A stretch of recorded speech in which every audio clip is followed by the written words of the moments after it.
Some of you were big butthurt about this. Look at President Snoopy up on the roof just doing regular 79-year-old man stuff. But if this were Dementia Joe, I'd say look at old Dementia Joe, 82 years old, decrepit, up on the housetop, click, click, click. Somebody check on him because he's sick, sick, sick with dementia.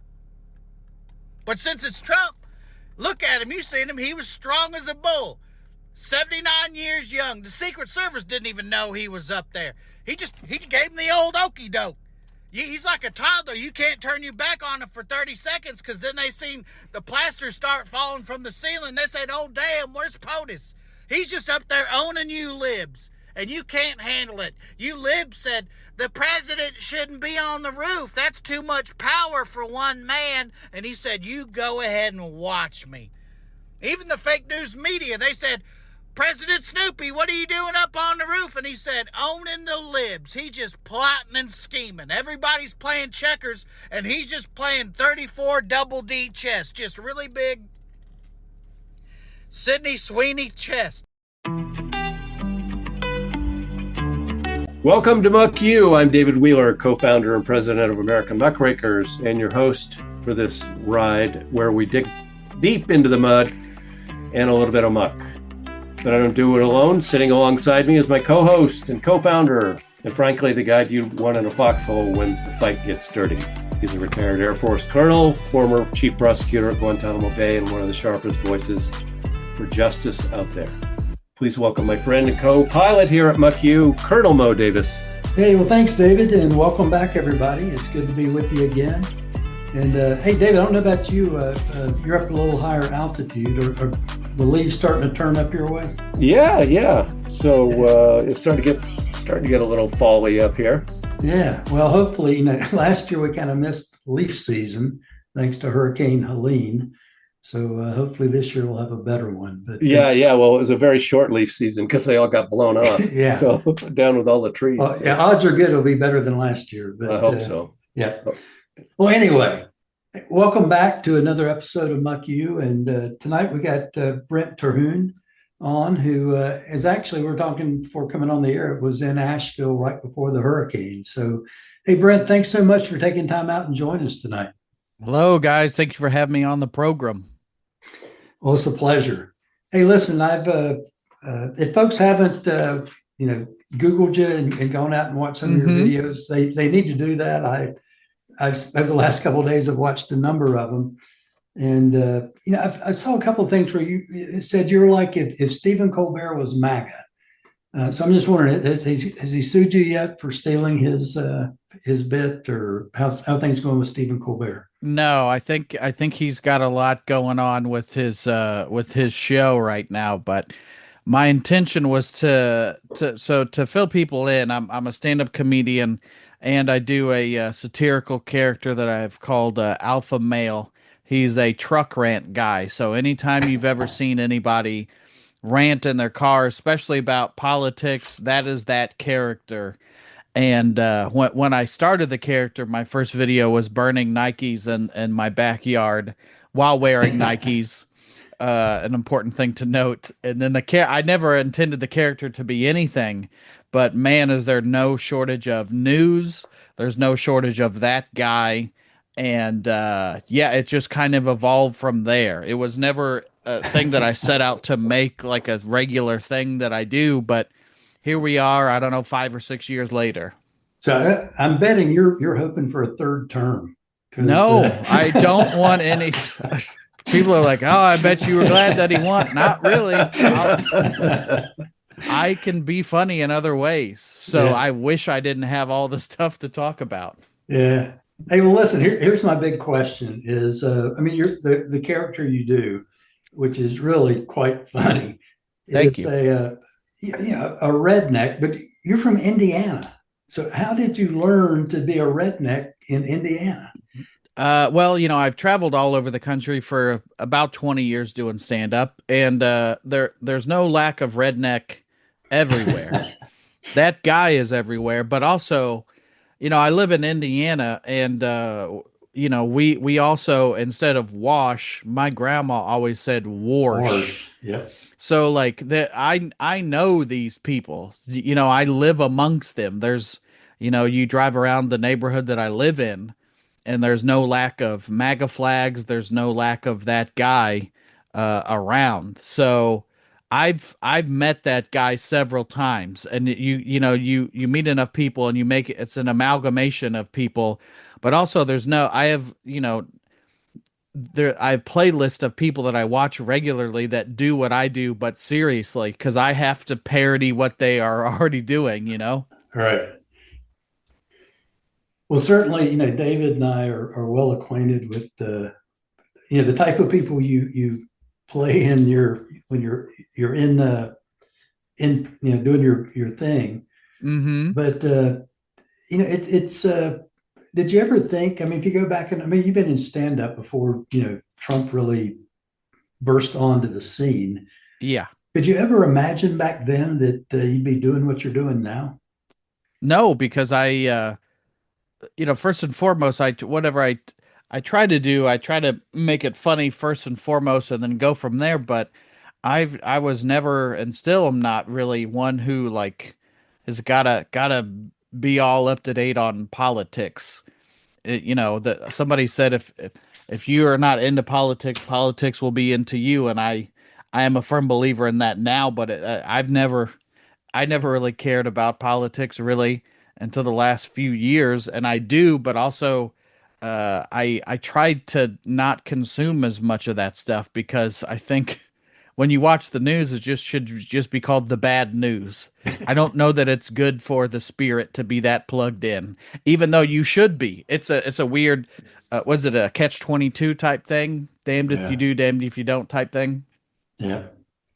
Hey, well, listen, I see where you've weighed in on some of the current hot topics. Like, you might want to share with our listeners your take on Bad Bunny Yeah, yeah. being the halftime show at the Super Bowl this year. Well, and if you've watched any reactions the last, I don't know who it was. There was The Weeknd, there was Beyonce and Shakira, then it was Kendrick Lamar, and I think I'm missing a few in there, Usher maybe. But there, it's outrage, and I will say fake outrage of anybody, whoever they announce. I said in the video that I just did about Bad Bunny, of course, my character is not pleased that Bad Bunny is the halftime show, but I a line that I thought of a few weeks ago and I threw in this video, but the character says, Alpha Male says, I'm not happy unless I'm mad.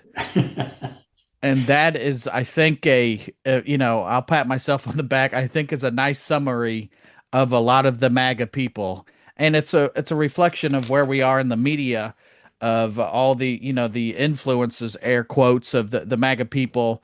They got to be mad about something today, and they'll have to be mad about something tomorrow.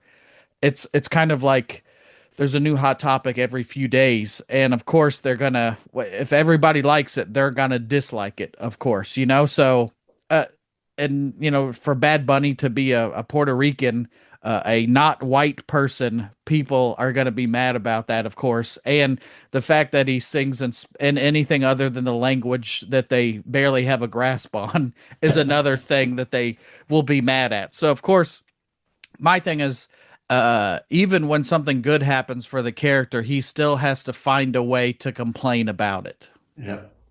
Yeah, I always thought that was the MAGA mantra was we're not happy until you're not happy. And then Yeah, misery loves company. yeah. Well, listen, you go way back with the NFL. I mean, that's from your early days. So Yeah, it's the gift that keeps on giving. it's and it's the also the same type of people that they're going to say they're boycotting the NFL this year. Well, they've been boycotting it for 9 years, since Colin Kaepernick took a knee, and then now they will chime in every year on something that happened in the NFL. But if you're like, well, I thought you guys 10 years ago said you weren't going to tune in anyway. It's just outrage culture for clicks and stuff like that, that's what the character is. But also it's like, I don't know how you guys feel, but like it's the news cycle is, even a 24-hour news cycle, it's not that anymore. It's 12, it's 8. We get a new thing that happens every other day, and it's all too much to consume, and it's all a lot of it based on being mad about something that happened in the culture. So, well, back to your point, I've been commenting on the NFL for a while. The character's also said he's not watching unless it's Monday, Thursday, Sunday and Saturday during the playoffs. But other than that, he's done with the NFL. Exactly. Yeah, they sometimes talk over themselves in a way that's unbelievable. So, Brent, how many people come to your shows thinking they're going to get that guy, and they realize that he's not the truck guy? I've never had anybody come and think that my character was genuine. Right. And if they have, they've never come up to me because they'd probably be embarrassed. But I do get a lot of people that will say, I played it for my dad, I played it for my uncle or whoever, and he thought it was really funny and still didn't understand. Like, they'll be like, my uncle shares your videos without understanding what's going on. But I do get people that show up and think that, they know the character is a joke, but they're also unaware that I have been doing stand-up forever, which I do the character in my show at the end, because if Radiohead didn't play Creep, you'd be like, well, that was a good show, but they didn't play my song, Yeah. So right. I know why you're there if you're coming to my show. But I don't know that anybody's ever come and been like, well, I've been hoodwinked. And if they have, they didn't let me know about it. Yeah. Well, I heard a little bit of the character there when you threw out hoodwinked. I've been bamboozled. I love the redneck will have just I say the rednecks. Well, they always, everybody thinks rednecks are dumb, and sometimes that's true. But then also they'll have a $10-15 word they throw in there that'll throw you off. They'll throw in a discombobulated, or a and make it cattywampus, and you're like, I don't know. You heard that somewhere, and that's become part of your vernacular. exactly. All right. Well, we're with Brent Terhune here, and Brent, tell folks where they can learn about you and where they can, more importantly, listen to or go see you at your next show. Yeah, my website and everything trickles down from brentcomedy.com. I have all the links to all my social media stuff, and I'm on tour all the time. It's, people be like, I just announced the new tour. Well, I've been a road comedian for a while, so us roadie guys tend to just constantly be on tour. So brentcomedy.com is where you can find all my dates upcoming on, I don't know when this will be out, but 10/4, good buddy, October 4th, I'll be in Chicago, and then I'll be in Cincinnati October 18th, Los Angeles 10/23, and then where else? I'm looking at my own website, Duluth, Minnesota, November 15th. And, I have more dates to come as well out into 2026. But BrentComedy.com is where you can find me. And on all my social media stuff, I post all my dates there too. Okay, great. Well, we'll get this out actually right away in time for the Chicago show. Being a former Chicagoan, I'm going to make sure all my friends and family over there know what's that your show is going to be in town. But where is it going to be in Chicago? It's a place called Comedy Plex. Okay. And I'm giving that a Google because I don't remember the neighborhood. That's all right. Well, it is in Oak Park, Illinois. Okay. Yeah. A little bit west of the city, and a great, perfect location for you. So tell us a little bit more about yourself, Brent. You're from Indy. Did you grow up there? You have a family, kids? What's the deal? Grew up in Indianapolis. I'm from here, still live here. Married guy, married with cats. So guys, it's just chaos over here. I don't have children, so I feel weird saying I'm married with cats, because then it puts cats up there with children, and I know that those are different animals to use. Have you seen that show, Don't Fuck with Cats? I have not, because I heard Netflix. It's kind of brutal with cats, right? Is it brutal? Well, there's a documentary about some guy started messing with cats and he ended up getting killed by somebody. So. Well, if anything, I have the scratches to prove that you don't fuck with cats. Yeah, exactly. But been married for a little while, and I grew up in Indianapolis, and I also. Another thing that this is a big passion of mine, is I host a horror movie podcast. So this month, October 1st, as we're recording this, is prime time for us, but the show is called "They're Coming to Get You," like from Night of the Living Dead when he says, "They're coming to get you, Barbara." But Yeah. yeah, we turned the you guys when we first talked, you could probably see behind me is I'm a big toy collector and memorabilia type guy. I love art from local artists and stuff. So this room that I'm currently sitting in is full of toys and all kinds of horror stuff mostly. And that's a thing I do on the road is I do my shows, but then I have my spots that I like to hit up wherever I go. Yeah, that's cool, man. That's cool. And Yeah. and your wife travel with you sometimes, I hope? Yeah, I take her to all the nice places. I've taken her to Omaha and Syracuse, New York. No, I've taken her to the nice places, but not to say that those places aren't nice, but she's seen the big cities. So sometimes we go to those hidden gems. We're big fans of Louisville, Kentucky. There's a lot of Oh, like that's a great town. Yeah. we love antique malls and all that stuff. So we're not we're not unique and loving all that kind of stuff, but she goes on the road with me and good sense of humor and she's very big into Halloween type stuff too. We had a Halloween wedding. So that's where we're at.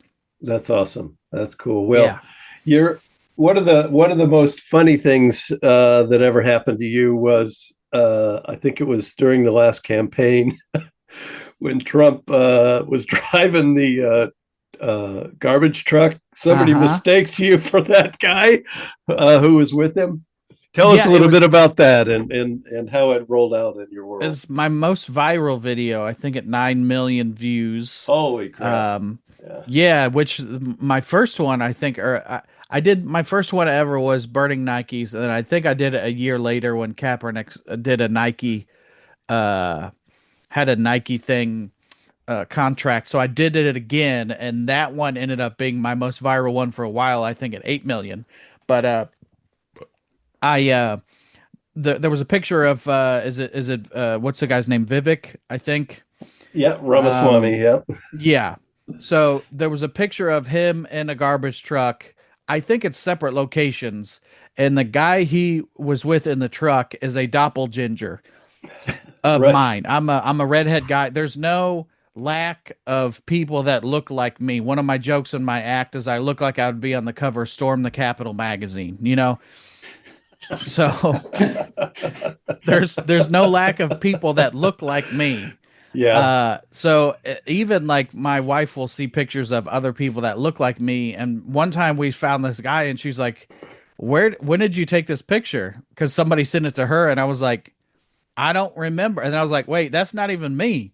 So we found the guy online and he looks exactly like me. So this guy that was in the garbage truck looked exactly like me. And I get people that send me pictures that look like me all the time, especially who's the guy that is he play for the Dodgers, Justin Turner. I think he's plays for the Dodgers. I don't remember. Either way, any red bearded people, they always send me, and I always repost. Quit sending me this shit. So that's like an inside joke. Yeah, I've seen that. I've seen that. That's pretty funny. And then Ramaswamy like retweeted it like you were some major Trump supporter or something. Yeah. Well, the big one, because I made a video saying it was an honor to ride in the truck with Trump. Of course, that guy was never in a photo with Trump, but it's the internet, so people believe it. And I was up early. I'm a night owl, so I had been up all night. I did the video pretty early in the morning, and I took a nap, and I woke up. So I posted it, took a nap, woke up, and I had 2 million views in just a couple hours. And Right. it's weird to say it now, given the events of the past few weeks, but the guy that initially started people retweeting it was Charlie Kirk, who eventually deleted the tweet because he was like, "This is beautiful. This guy was pledged his support to President Trump," and I of course called it Garbage Force One, and that was trending for a while because a previous video I had done was I said my boat sank in Lake Travis. There was the big thing of people in Texas had their MAGA boats with all the flags, and a few of them sank. So I said my boat sank in Lake Travis, and I called that the SS MAGA Reedaville. I find if you like name something kind of like punny, people Yeah. really attach to that. So of course I drove Garbage Force One, and that kind of blew up across all social media stuff. It was really crazy. Yeah, it was really good, Brent. And with your permission, I think we'll splice it into this conversation if that's okay. Yeah, So, and okay, good. I'll point out, if you do cut that audio in, that one is I intentionally didn't write any real jokes for that. The humor is in there, but I didn't have any puns. I didn't say what on flat earth. I didn't say I digest any kind of like clues to let you know that that is a satirical video. Or your That one's or your played COVID cough, Brent. the COVID cough that I had for 8 years. God, that was funny. That was so Yeah. fucking funny, man. All right, over Thank to you. you. Over to you, Mo. Take it, man. Well, David, hey, it's pretty funny because we had Congressman Jack Kimball on a while Mm-hmm. back. I don't know if you're familiar with Jack, but it's a fictional character that kind of does a similar thing to what you're doing, where he'll take a piece of Mm-hmm. news and post some bullshit about it. But occasionally it gets picked up by the mainstream media who thinks he's really a congressman, and he's not. So Yeah. it's amazing how people just are looking for something that supports their narrative and are happy to jump on it without verifying that it's legit. Yeah. What is that? Confirmation bias is what the term is, I guess. But Yeah. people, and even that guy, when he will tweet to me, I don't know who he is. Uh, or like there's another account, Liam Neeson, not Neeson, but Yeah. Neeson. Yeah. So Yeah. like when you just see people, oh, it's he's a congressman, he's got to be legit, but we've never had more access to information in our lives and we don't use it. The Yeah. same with my videos or anybody. But that, when you just post something, I've posted stuff as a joke with breaking, blah, blah, blah. And I like to think that it was a joke, but then you get people that are serious. And I'm like, there has to be some kind of sarcasm font. I'm not the first to say that, but it's easy to get duped on the internet. But part of it is our own fault because we don't do any further research. Yeah. Hey, well, listen, I know you were down here in Asheville back before the hurricane, and you didn't say whether you brought your wife, so I don't know where we rank on the scale there. But if you come back, we actually have not far from here the American Museum of the House Cat, an entire museum devoted to house cats. I So didn't know that. that's And got to be on your list when you come back down here to the mountains. it is because we are both, my wife and I are both fans of Asheville. We love the smell of patchouli in the air, and drum circles. No, I say that in jest. You listen, you got it, man. You got it Yeah. down. Yeah, that's We Asheville. love the town, and I want to hit up that museum. I've been to some odd places on the road. I was in Branson, which they had a Trump store, which we can talk about if you want to, but two Trump stores actually. But I went to the world's largest toy museum, and I just love kind of a niche thing where you see somebody's like hyper focus interest on display. I love that. Yeah. Hey, does your wife understand? Because I saw one of your clips where you said you hope your wife and kids don't find out, but the greatest thing ever happened in your life was Cracker Barrel went back. Does she ever Yeah. question whether you're in character or being honest on some of these things? She'll see me because back in the day, like, pre-COVID I used to really get into the gimmick, the character. I'd have, I would find these bootleg Trump hats or shirts. There was one that had Trump with ripping open a suit jacket with a Superman logo underneath. And she would see me in that, and she'd be like, "I've never been drier in my life." That is such a turn off to me. So she's never questioned whether I'm in character. And it is a weird, I'm a guy who makes videos on the internet. So I'll just be like, I'm going to go make a video and then go do it. And then she'll like see what I did later. And she's like, Jesus Christ, I didn't know you were doing all that in the car. So it is a weird thing, but she's definitely in on the joke. And we have similar likes and dislikes, which I think is great for a marriage. So what is your real take on Cracker Barrel? I think just with the you mean the logo change specifically? Yeah, I mean that just that was like top of the news for It a was, while yeah. there. And it's weird to think, that it feels so long ago, but what was a month, 2 months ago? Yeah. I feel like them changing the logo was dumb because it wasn't. A lot of people's motto is "If it ain't broke, fix it." That's a big Apple Yeah. slogan. If it ain't broke, fix it. But yeah, I feel like to change that logo was stupid because we're not going to that restaurant for anything other than like the Southern home cooking or the train whistle that you can buy in the lobby. To make it modern, that's not why we're going to that place, you know? I go for the little peg thing with the golf tees. Yep. Yeah. Which What I keep going back because one day I'm going to master that son of a bitch and get it. But there was a time when I was a kid, I had my aunt bought me all those little games and I knew every move to get it down to one, and now I've forgotten. So I think I've just gotten dumber the older I've gotten. well, I wish I could tell you it gets better as it goes on, but I don't want to lie to you. It gets worse. I know. Yeah. I just turned 36 and I'm like, I'm tired for no reason. And Yeah. I'm still fairly young. So, Oh, just wait. yeah. I've become a big fan of the afternoon nap. Well, So, I'm way ahead of you, man. We have similar interests. I didn't know that. yeah. Hey, well, listen, I'm curious. I saw your clip. We had Elon's dad on a while back. Was it Errol? Is that the guy's Errol. name? Yep, Errol. He was quite a character, and he's been in the news here lately. But I saw your video where your conundrum over the two daddies and who you're going to spend Christmas with, because we're in October now, so Christmas is just around the corner. So is Yeah. he going to be Elon or going to the White House and seeing Trump? Probably Elon, at least because he's richer, so I might get a dirt bike out of the deal. But yeah, when they broke up, to no one's surprise, when they imploded, and Elon said, "Oh, by the way, Trump is in the Epstein files," which just a week or two ago they were seen shaking hands and buddy buddy, but it's all this Epstein stuff has blown up since then because of Elon. But I Elon is an interesting guy. I don't know how you can not be. I don't know how you can be boring and be the richest man in the world. You know what I'm saying? Yeah. So I would. I don't know how you guys feel. Whose house you'd go to for Christmas? This is a crazy topic, by the way. But I would go to Elon's house, even though I think they're both kind of an asshole. Yeah.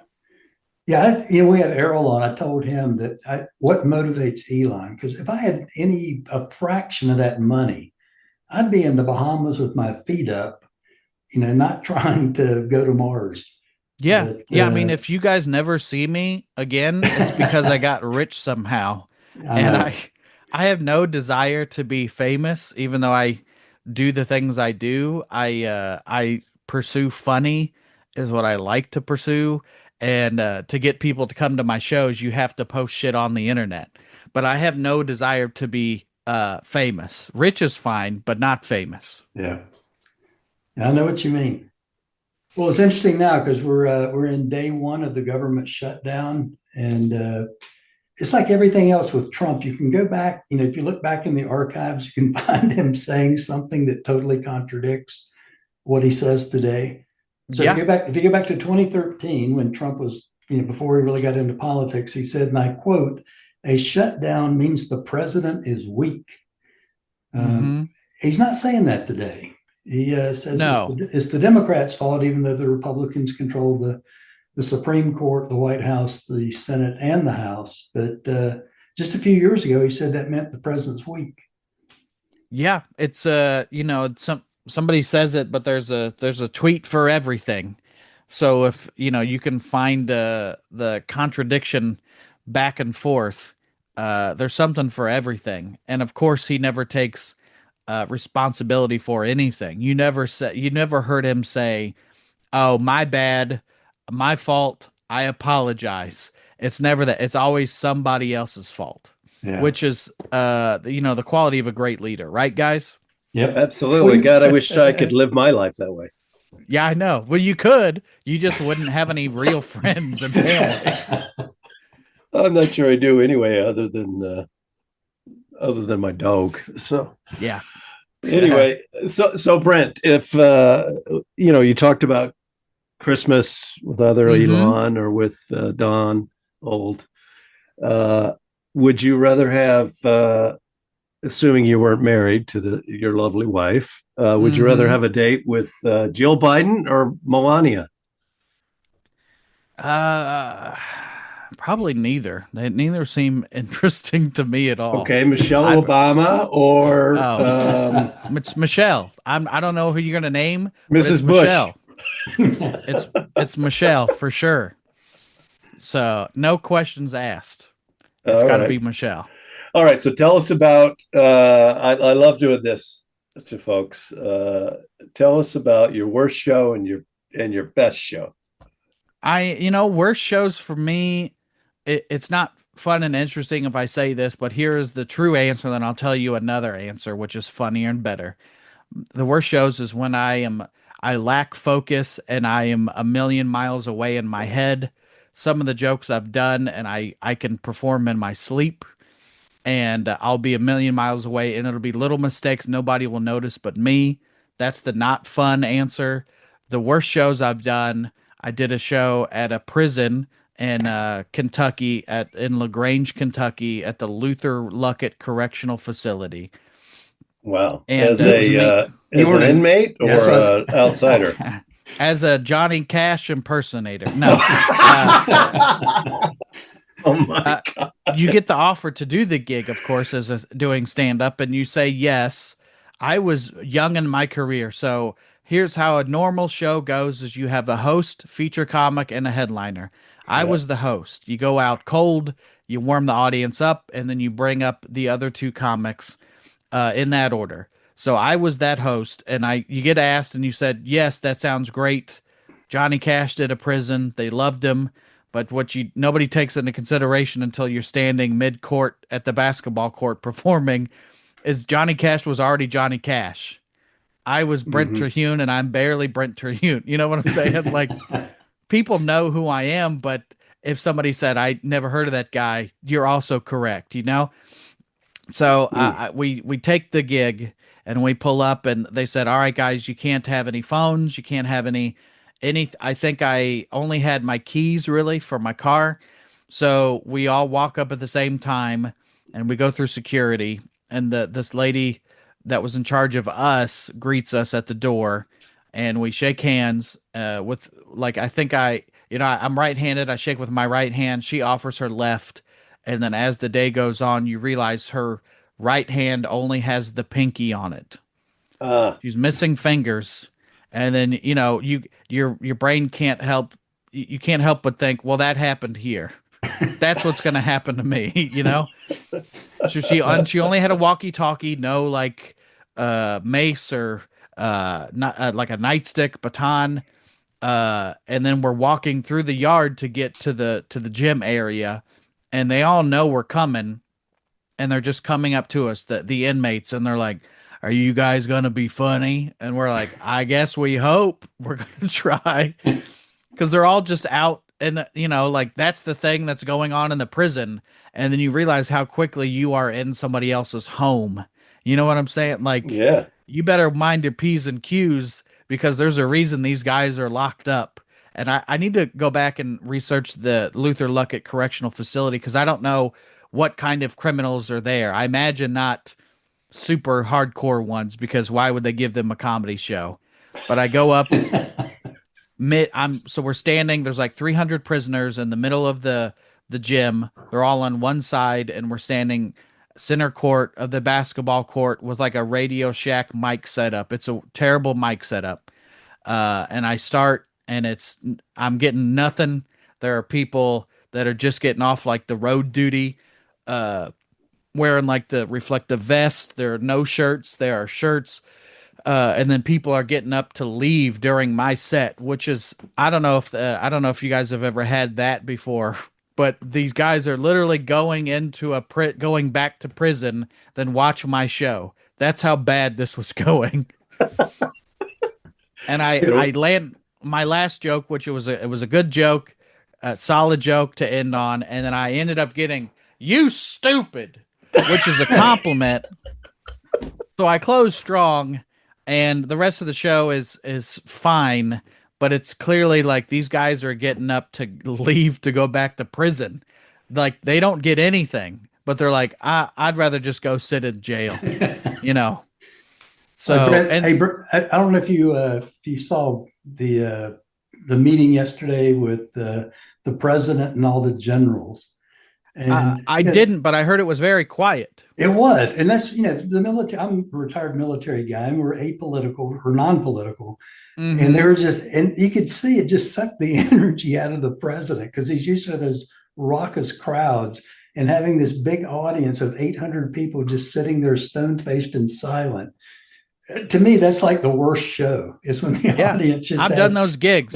They're called corporate gigs, and you perform for a company that didn't like one person hired you because I can work clean, and I do a lot of those where one person thought it would be fun to have comedy, and they hire you, but really this is a conference all day long, and I'm the extra hour that they have to stay at the conference. I always open with, I'm a really funny waiting room if you give me a chance, because you're performing and nobody has anything invested in it but you.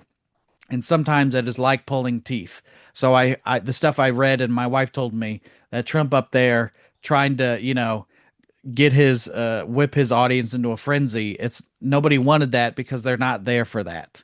That's a hard show. So, I think it was Nate Bargatze was saying that you're talking about corporate shows. He got paid a bunch of money to do a corporate show, and the audience just was not reacting. Yep. And afterwards, he told the guy that owned the company, the CEO, said, "Man, I'm really sorry. So I'm not going to take your money because." And the guy said, "Well, it's not your fault because 90% of my employees don't speak English." Yeah, I did some Zoom ones where it's like, oh yeah, half of the people. This is literally worldwide, so the people in these Zoom windows don't understand a thing you're saying, and that it was. I'm sure Nate wasn't lying when he said it was a bunch of money. And somebody told me early on in my career is they pay a bunch of money because most of them suck. So you are trading part of your soul for, 4 figures. And you're like, that's fine. This is what this will be. Nobody's doing these corporate gigs for the passion. I'll say that much. Okay. Well, listen, Brent, one of the things we do talk about, we haven't talked about it on the show lately, Mo, but what's your favorite libation? I assume since you work in clubs, you've got a favorite drink. I'm not, I've pretty much don't drink ever at a comedy club, which I think I'm the outlier, but I'm also at work. If I don't want to get sloppy drunk and then lose my job, but right. I do love go ahead. You'll never be Secretary of Defense then. I know. If I want a Secretary of War, you mean? Oh, I'm sorry. I'm gonna need to. I think you have to blow a .08 to even be sworn into that job. To get in the building. Yeah, they have a 2-drink minimum. That's crazy at the Secretary of Defense at the Pentagon. But I do enjoy a screwdriver. Pretty simple. Or just last night I had some apple pie moonshine and some apple cider because 'tis the season. That's right. Any bourbon? Yeah. You a bourbon guy? Or? I've had bourbon, but it's lost on me. I've had it because I have a bunch of friends in Lexington and Frankfort, Kentucky, and that's bourbon. I just don't understand it. Doesn't taste good to me. But are you a bourbon guy? Well, Mo's a big okay. Yeah, loves the bourbon. I'm a Scotch guy. I still like you, Brent. That's okay. I'll still choke down whatever swill you're serving me when I come see you in Asheville. Well, we're the beer capital, so it's okay. If you're a beer guy, this is as close to heaven as you're going to get. Yeah, it's one of those. Never been a big super drinker, and a lot of people are in comedy, it makes for great stories. I'm like, I wish I drank. I'd have your stories, but I don't. Yeah, cool. All right. Well, Brent, you've been very generous with your time and hanging out with a couple old guys out in the mountains. Do me a favor, give folks your website and your Chicago show and the location and date one more time for us. BrentComedy.com is my website. My podcast is called They're Coming to Get You. We do old movies, new movies, the hits, and some terrible movies. If you want to laugh along with us, that's available everywhere. And my show is this Saturday, October 4th at the Comedy Plex, just outside of Chicago in Oak Park. And you can get tickets at brentcomedy.com. Cool. All right. Well, that's a wrap for this episode of Muck You. I'm David Wheeler, joined as always by my co-host and co-founder, Colonel Mo Davis. And a big thanks to our guest, comedian Brent Terhune, bringing you sharp. If you like what you heard, please share the show, hit subscribe, help us keep American muckrakers doing what we do best, digging through the muck and having fun while we're calling out the bullshit. Until next time, stay loud, stay bold, and if anybody bothers you, tell them, Muck You. This has been Muck You, co-hosted by Colonel Mo Davis in Asheville and David Wheeler in Spruce Pine, North Carolina. Thanks to our guest today, Brent Terhune, a stand-up and social media comedian from Indiana. Learn more about Brent and get tickets to his next show at brentcomedy.com, and his podcast is They're Coming to Get You. Brent will be in Chicago this Saturday, October 4th, at the Comedy Plex in Oak Park. Get your tickets to this show and others at brentcomedy.com. Muck You is produced by American Muckrakers. Copyright 2025. Listen to additional episodes with Errol Musk, Anthony Scaramucci, Paul Bagala, Mark McKinnon, Representative Jack Kimball, and others at AmericanMuckrakers.com. Please subscribe and support our work on Substack. Thanks for listening, and y'all come back for the next episode of Muck You.